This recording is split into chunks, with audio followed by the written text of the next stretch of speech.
1 Corinthians chapter 14, verses 27 and 28 says, "If any man speak in an unknown tongue, let it be by two, or at the most by three, and that by course, and let one interpret.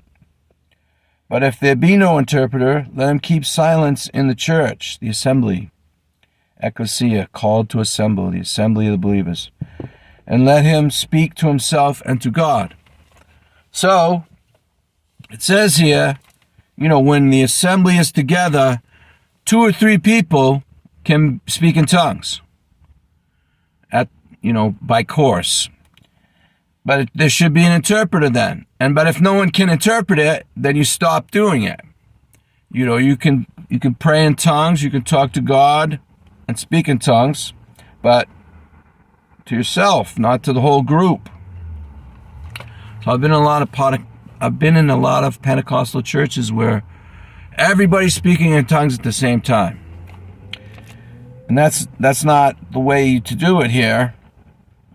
He says here, "And the spirits of the prophets are subject to the prophets, for God is not the author of confusion, but of peace, as in all the churches."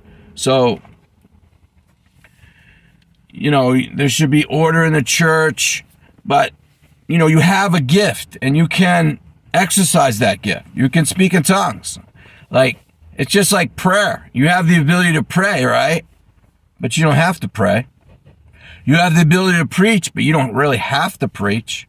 You have free will. That's what he means by the spirits of the prophets are subject to the prophets. In other words, it's up to you how you exercise the gift God's given you. And he's telling them how to do it. Because they were all coming together and they're all just speaking in tongues at the same time. And he says that's not the way to do it. So, people get baptized in the Holy Ghost with the evidence of speaking in tongues. And then they're just waiting for, God to speak in tongues through them. You can pray in tongues alone. Paul said, "I thank God that I speak in tongues more than you all."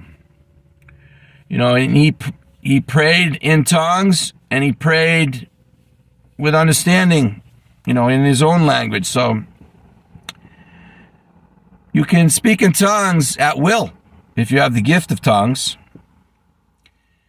But it's your choice whether you exercise the gift. It's just like being called to preach. There's many people that are called to preach who never answer the call to preach. They could preach. They have the gift. They have the calling. But they won't yield. You have to choose to obey God and answer the call.